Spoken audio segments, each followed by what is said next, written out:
मात श्री नर्मदे हर, नर्मदे हर, नर्मदे हर। नर्मदायै नमः प्रातः, नर्मदायै नमो निशि। नमस्ते नर्मदे देवी, त्राहि मां भवसागरात्। आज प्रातःकाल भेजे गए प्रथम ऑडियो में राजघाट रोहिणी तीर्थ बड़वानी से लगाकर तो ग्राम बिजासन तक के तीर्थों का वर्णन किया गया जो शूलपाणेश्वर की झाड़ी में आते हैं। और शूलपाणेश्वर की झाड़ी में मात मातेश्वरी नर्मदा मैया का बड़ा ही सुंदर स्वरूप है।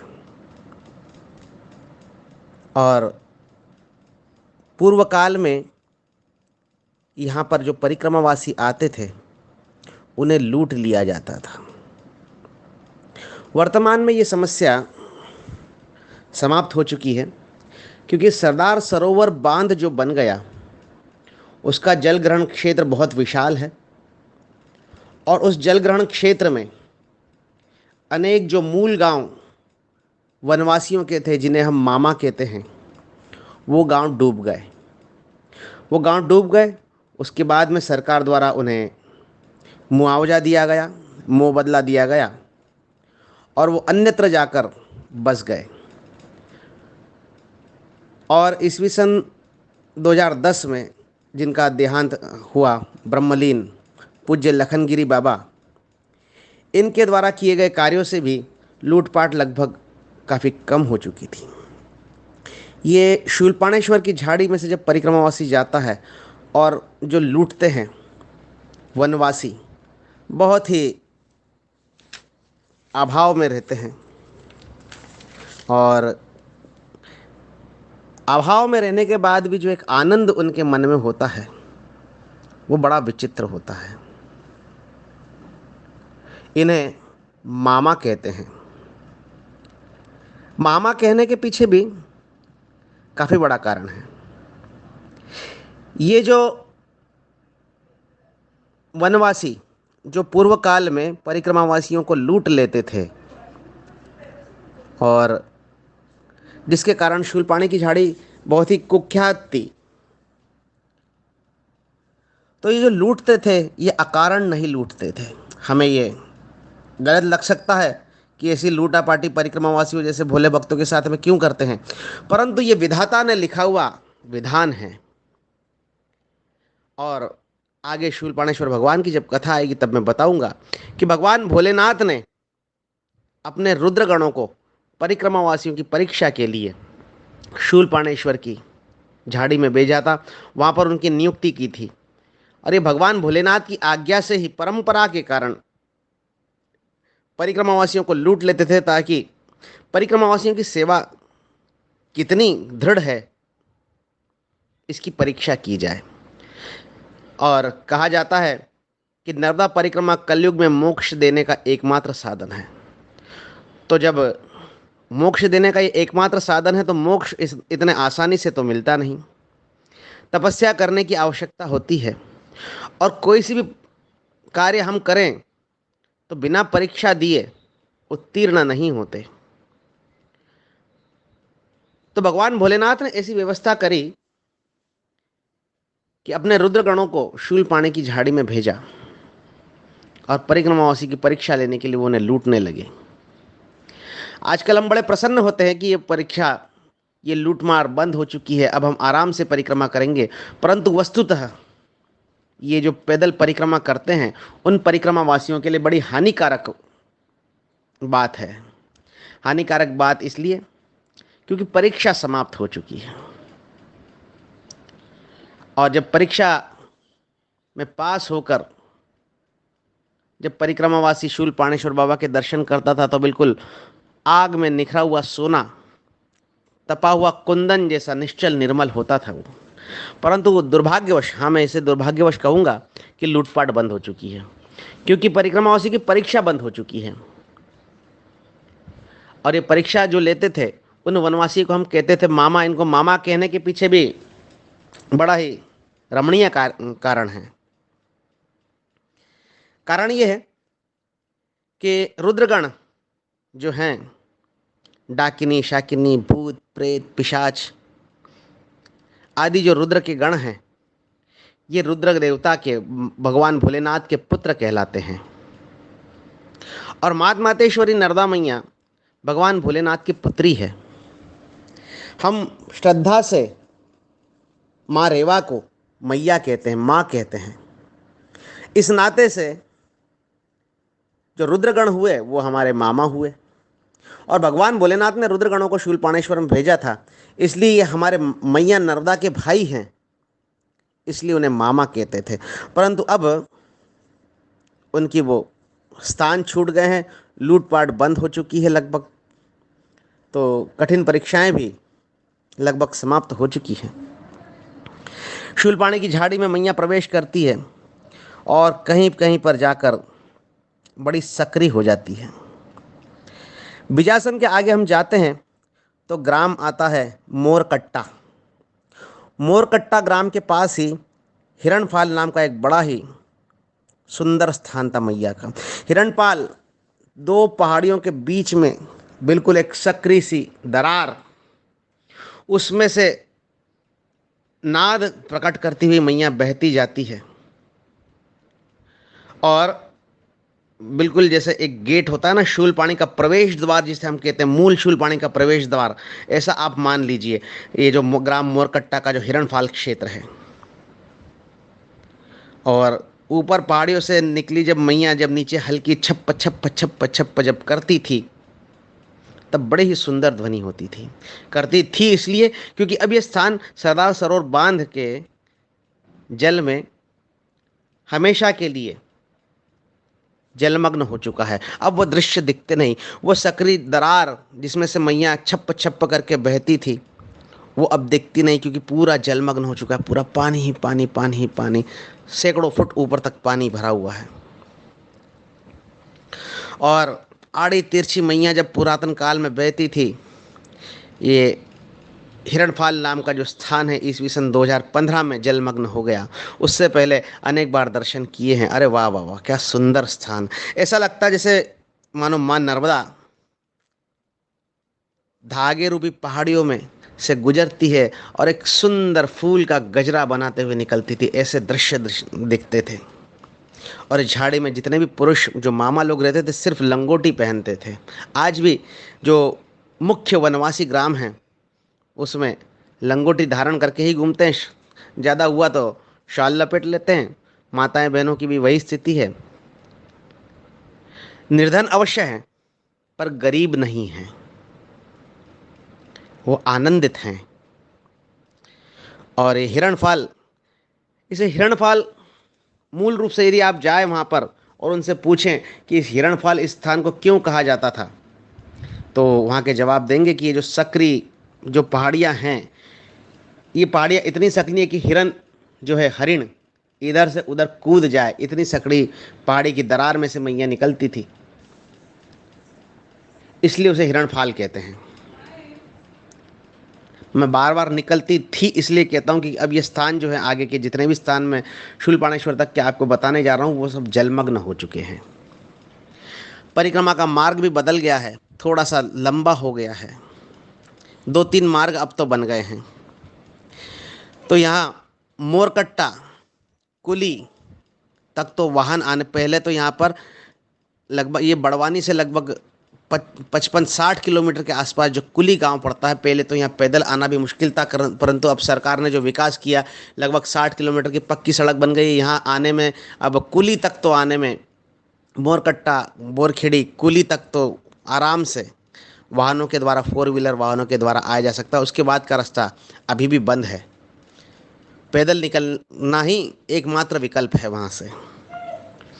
तो मोरकट्टा के हिरणफाल बड़ा ही सुंदर रमणीय स्थान था, जिसके बारे में मैंने आपको बताया कि हिरण इधर से उधर छलांग लगा दे, इतनी छोटी सी दरार में से मैया छप छप करते हुए निकलती थी। और हिरणफाल यह है हिरण्याक्ष की तपस्थली।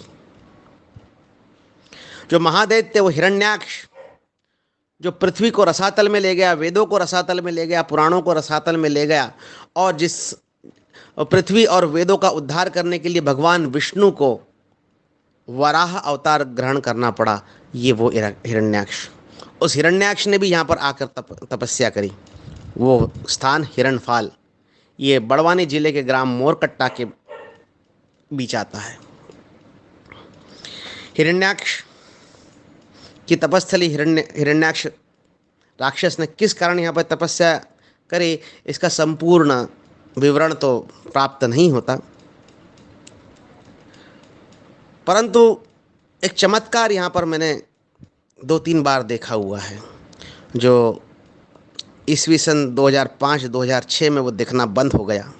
उससे पहले जिन्होंने परिक्रमा करी है या फिर जो शूलपाणी की झाड़ी में से गए हुए हैं, उनको अवश्य ध्यान होगा। आज भी शरद पूर्णिमा पे मेला लगता है, मेला अवश्य लगता है, स्थान बदल गया है, परंतु जिस समय की मैं बात बता रहा हूँ आपको, उस समय यहाँ पर जब शरद पूर्णिमा का मेला लगता था, मैया के किनारे बिल्कुल एक मैदान था। वहाँ पर शरद पूर्णिमा में सारे मामा मामी एकत्रित होकर बड़े हर्ष उल्लास से वह मेला मनाते थे। और शरद पूर्णिमा के दिन एक बड़ा ही सुंदर दृश्य देखने को मिलता था। मातमातेश्वरी नर्मदा मैया की कृपा से 2-3 बार उस दृश्य के दर्शन कर चुका हूँ। लगभग 1000 स्क्वायर फीट का एक पत्थर का चट्टा, जिसे कहते हैं प्लॉट जैसा प्लेन पत्थर का स्थान, शरद पूर्णिमा के दिन सारे भक्त एकत्रित होते थे, हर्ष उल्लास होता था।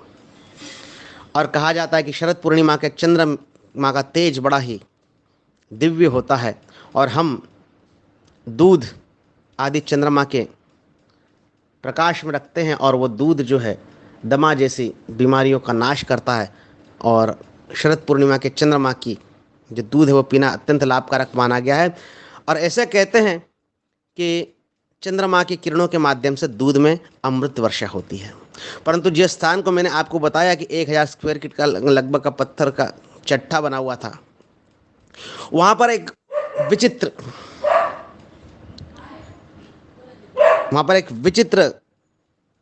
उससे क्या कहते हैं, उसको वर्णन के लिए शब्द नहीं मिल रहे हैं, एक दिव्य चमत्कार देखने को मिलता था शरद पूर्णिमा के दिन, कि वो 1000 स्क्वायर फीट का जो क्षेत्र था मैया के किनारे का, जहाँ पर मेला लगता था, वहाँ पर प्राकृतिक रूप से केसर की वर्षा होती थी।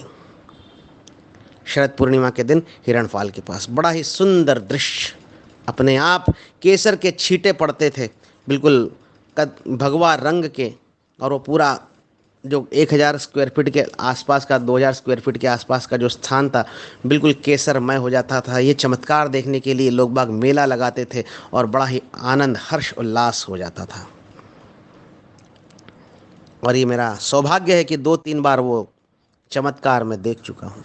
ऐसे हिरणफाल से हम आगे बढ़ते हैं तो बोरखेड़ी, कुली के बाद में घोंगसा, जो वर्तमान में भी है, और जिन लखनगिरी बाबा जी का मैं चर्चा करी थी, जिनके शिक्षा के कारण ये कुली, घोंगसा, खारिया की चौकी, बादल, ये जो गांव थे, ये जो अब वर्तमान में बोरखेड़ी भी जलमग्न हो चुका है, कुली भी जलमग्न हो चुका है, मोरकट्टा अभी थोड़ा सा शेष है, तो इसके बाद का जो है पूरा क्षेत्र जलमग्न हो चुका है।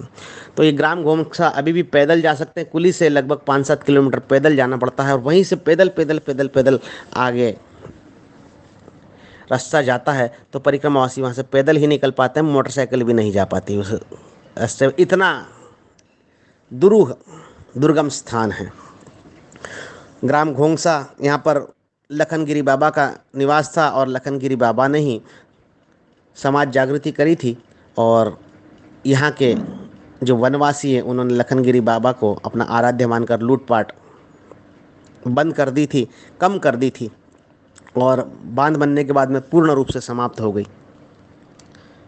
और ईस्वी सन 2010 में लखनगिरी बाबा का देह पंचतत्व में विलीन हो गया।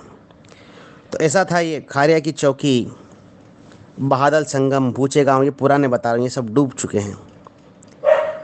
और नकटा की चौकी, उदी नदी का संगम, और फिर भादल जो गांव है वहाँ पर झलकन नदी का संगम मैया में होता था, अभी भी होता है। और झलकन नदी के इस पार मध्य प्रदेश की सीमा समाप्त होती है और झलकन नदी के उस पार से महाराष्ट्र की सीमा प्रारंभ होती है, जिला नंदुरबार। महाराष्ट्र का एक लगभग 40-50 किलोमीटर का क्षेत्र जो है मात्र दक्षिण तट पर, उत्तर तट पर नहीं, मात्र दक्षिण तट पर जिसकी हम चर्चा कर रहे हैं अभी, वहाँ पर महाराष्ट्र का लगभग 50-60 किलोमीटर का जो क्षेत्र है वो 50-60 किलोमीटर का क्षेत्र मैया के तट को स्पर्श करता है। जिला नंदुरबार में यह आता है। पहले धुलिया जिले में आता था, अब नंदुरबार जिला हो गया है। और यहाँ पर भादल में मध्य प्रदेश की सीमा समाप्त होती थी, महाराष्ट्र की सीमा प्रारंभ होती है। फिर दामखेड़ा, खाड़ा नदी का संगम वहाँ पर आता था।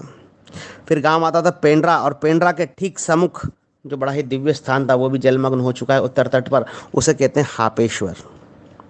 फिर डेहरी नदी का संगम, ये बड़े ही कठिन मार्ग थे, आजकल तो मार्ग बदल गए हैं। ये जब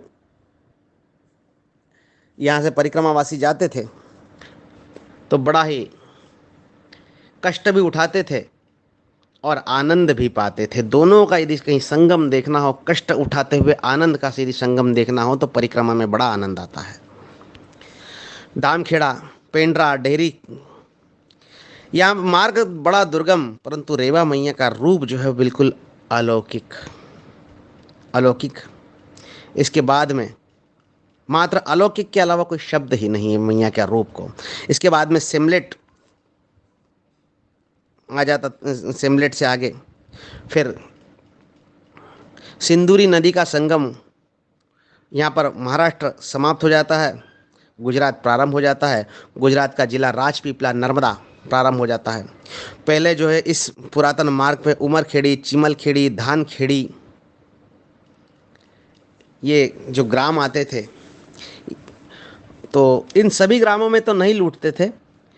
बोरखेड़ी, कुली, घोंगसा, खारिया की चौकी, बूचे गांव, नकटा की चौकी, उदी नदी के संगम तक लूटपाट, ये जो 30-40 किलोमीटर का क्षेत्र है, यहाँ पर परिक्रमावासियों को अधिक संख्या में लूटा जाता था, परीक्षा ली जाती थी। और फिर उमरखेड़ी, चिमलखेड़ी, धानखेड़ी पार करते हुए आता था शूलपाणेश्वर बाबा का पुरातन मंदिर। गोपाल कृष्ण भगवान की जय। शूलपाणेश्वर मंदिर का जब पहले परिक्रमावासी आता था, आजकल तो बड़े सजे सवरे हुए आते हैं क्योंकि रास्ता बदल चुका है, परंतु किसी भी प्रकार का कोई वहाँ पर सुविधा न होने के कारण बिल्कुल दाढ़ी, बाल, जटा जूट जैसे बढ़ जाते थे।